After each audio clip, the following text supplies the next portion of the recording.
Hey guys, what's going on? Jeff here from Films at Home, and today I have another 4K Ultra HD Blu-ray review for you. This is a yet to be released title. This comes out next Tuesday, September 17th. I have X-Men, Dark Phoenix from Fox, Disney, whatever you call them now. I don't know what that's supposed to be called, but you can see there's definitely Disney marketing and branding all over this thing with the way the packaging looks. So we're going to talk about the movie and the series and how this we all culminated here with X-Men at Dark Phoenix. We'll talk about the visuals, where there's some interesting stuff, the audio, where there's some more interesting stuff, and the packaging and special features, as well as a recommendation on whether or not I feel like you need to buy a 4K version of Dark Phoenix. So if you're interested in that sort of stuff, I do a lot of these reviews and home theater videos. If you do like this content, please subscribe, turn on notifications, because you never know when I'm going to post a video. I do these a little sporadically, unfortunately, but that is what it is with my life and my day job. So turn on notifications, that way you're always aware of when new videos go live. And with that being said, let's jump into this review and talk about X-Men. So the X-Men series started with X-Men, X2, X-Men The Last Stand. Then we had Wolverine, Wolverine Origins, The Wolverine. We had Logan mixed in there. There's all kinds of movies. And X-Men and X2 were pretty good. X-Men The Last Stand was a disappointment. Most of the Wolverine movies, other than Logan, were disappointments. And so it was nice to see when they rebooted this, they went with X-Men First Class, and it was good. It's a good movie. I like that movie. And then the second movie, the follow-up, X-Men Days of Future Past, again, excellent, with an excellent cast. You've got James McAvoy, Michael Fassbender, Jennifer Lawrence, Patrick Stewart, Ian McKellen, some really big names here attached to this. The kid from American Horror Story, I'm blanking on his name. That's so bad. I should know his name. He plays Quicksilver. Someone's got to know it. Leave it in the comments. But that's going to bother me. I got to look that up later. But he's awesome as Quicksilver. It's a really talented group of people. And then we got X-Men Apocalypse, and it was a downer. People thought that, based on where the series was going, that was going to be hugely successful, and it wasn't very good, unfortunately. And then we come to X-Men Dark Phoenix, which is, again, another letdown. So out of this series of 4, we're kind of 2 out of 4. First 2 were good. First one's good, I would say. Second one's great. Third one is and this one's like, oh, what a bummer. Kind of sucks that happened, but that being said, it is not the worst X-Men movie. Some of the Wolverine movies are worse than this. And I would even say it's pretty close to X-Men The Last Stand, and that could be considered worse. There are some redeeming moments, but overall it's not a great movie. But it could be a fun popcorn flick if you're looking for something to just watch on a Saturday afternoon, see some cool action and superhero stuff. And if you really like the X-Men, this might disappoint you, but it's still worth seeing because it's a continuation of the story and this great talented cast, which unfortunately was wasted with poor scripts and reshoots and direction, and it's too bad. But there are some redeeming qualities, one of them being Hans Zimmer, who scored the movie. First superhero movie he's done in a long time. He came out of superhero retirement to score this, and so it's got great audio. For the visuals on the 4K, I didn't really see much that I thought stood out in terms of resolution. This was a film that was shot at 3.4 and 2.8K, finished as a 2K digital intermediate master, and then it has to be upscaled to 4K for this release. Lots of special effects and things like that, so digitally shot. I never really seen a noticeable upgrade in just the resolution alone. There are some finer details which you could pick out that look better in 4K just because of the added available space and the more pixels and everything. But if you're really just watching this movie and you're not reviewing it like I am, I think you'd be hard-pressed. I think you'd maybe go 50-50 if I asked you which one's Blu-ray, which one's 4K, you might go 50%. But it's kind of a crapshoot. It'd be really hard to tell unless you were seriously reviewing it and looking at that stuff. And then the HDR, there are some really good moments, but not as much as I've seen lately, because there are some really colorful scenes in here which stand out to me, but there are also some scenes I thought were a little muted. The HDR didn't really do much, and the Blu-ray looked equally as good. One interesting note on the HDR is that this has HDR10 and HDR10+, but no Dolby Vision. Disney, Fox, whatever, though they've been going back and forth. They've included Dolby Vision and HDR10 Plus on some, and this one just HDR10 Plus, no Dolby Vision. But that leads into the audio because it's interesting. They have a Dolby Atmos track. So they went to Dolby Atmos for the audio, the premium Dolby format, but not for video. Who knows why that happened? But now on the audio, it's a superhero movie, right? Lots of action. Sophie Turner's character, you know, the Dark Phoenix itself, lots of power. She goes kind of out of control, crazy sometimes. So there's some really good audio moments there. And the Atmos track does help accelerate that. There are obviously things flying all over your screen, people flying all over the screen, stuff just flying everywhere. It's a superhero movie. It's chaos. So the Atmos track is really good for that. One thing I will say is that the source is a DTS HD 7.1, and on the Blu-ray disc, that's all you get. And so if I was talking just purely about visuals, I'd probably say you're fine with the Blu-ray. The problem is if you're an Atmos fan and you're a stickler for good audio and you want to take advantage of your Atmos system, you have to go to 4K because Disney hasn't included that track on the Blu-ray disc.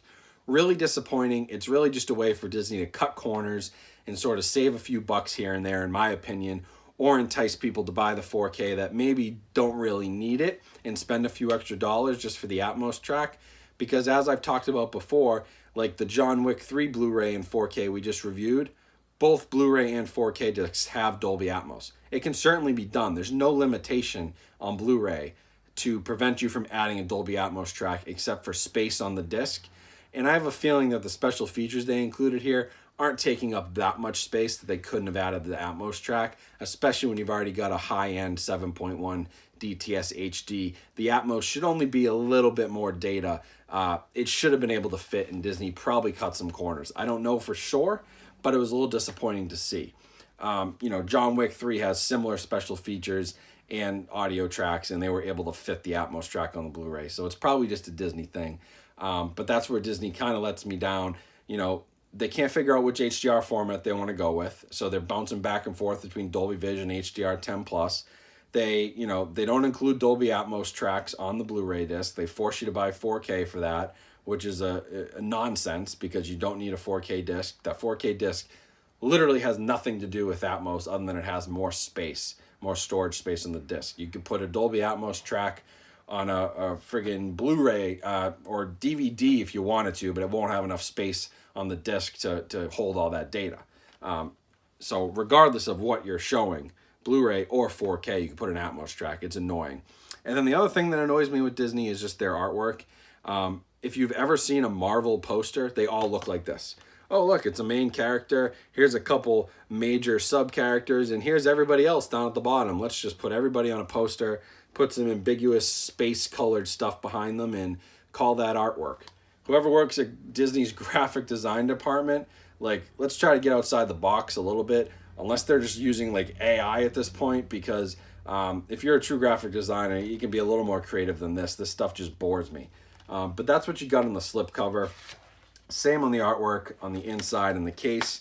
One thing to note, when I got my movie today and I opened it up in the package, both discs, not just one, both were loose, and it feels like they're using kind of a cheaper plastic, and that the centerpiece here is just not as, I don't know, it's not as deep or as tight as they usually are. It's really loose, and the discs just pop right out. Doesn't have a real good click to it. Disney, stop cutting corners. You're a $1 trillion company. But anyway, Blu-ray disc, no artwork, just a blue disc. Nice artwork on the 4K, so at least some effort put in here to do something a little different on the disc artwork. And then special features, there's some deleted scenes. There's commentary from the director. There's actually a 5-part documentary about the making of the movie, but they don't really get into any interesting stuff like the reshoots and the struggle with the script and how it got pushed back a year and all the interesting kind of industry stuff that circled around this, the Disney-Fox merger happening at the same time. They don't really cover that, so it's a little boring. And then there's a little featurette on how to fly your jet in space with the Beast. Kind of goofy, doesn't really add much to the movie. So overall, not a great 4K release. I wouldn't recommend a 4K purchase. You'd be hard-pressed for me to really ever say that, but in this case, it's just not worth it on any front, in my opinion, and it's probably not worth a Blu-ray purchase on day one. This is the type of movie that typically would have been about $5 in a few months on Black Friday.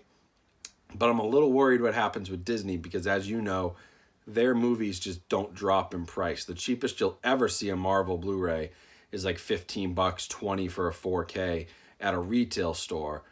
So I'm curious what happens with this because I don't think it'll sell well based on reviews.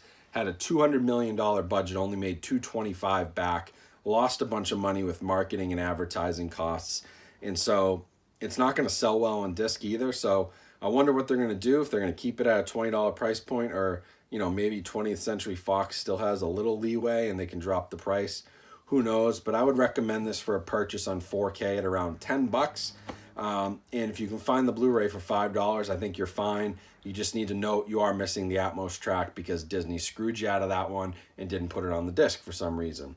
But yeah, that's my review. A little harsh there, but I want to thank the folks at 20th Century Fox and Disney for sending this to me. This was a free review copy that was sent to me, and so for everyone who says, oh, you never say anything bad because they're free review copies, please go rewind 10 minutes and watch this again because it was a little ranty at times, but you know, most of you I don't think feel that way, but I get those comments every now and then.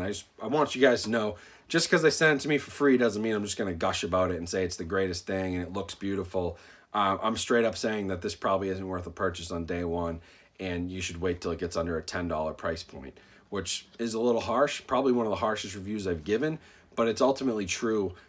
It's just not a great release. You can tell that not a lot of time and effort was put into this, clearly because it was sort of a failure at the box office, and understandably so, but don't shell out $25 for something that, you know, the studio didn't care enough about to put effort into. So that's where I'll leave that. Hope you enjoyed the review. Definitely remember to follow me on Instagram. Check out some of my links down in the description. You can follow me there, send me a message, talk to me. It's a great place to get in touch. Also, make sure to check out my merchandise. I got some shirts and some swag out there to support Films at Home and physical media as a whole. So there's some cool stuff there if you're a collector that I keep adding to for swag. And there's also some Amazon links that'll bring you to my different home theater setup pieces like speakers and receivers and even seating and shelving. And if you do make a purchase of any of those things and use my links, it helps support my channel, so I appreciate it. Hope you enjoyed the review. Hopefully you guys have a great weekend, and I'll be back soon with more content very shortly. So stay tuned, make sure you're subscribed, and I'll talk to you guys later.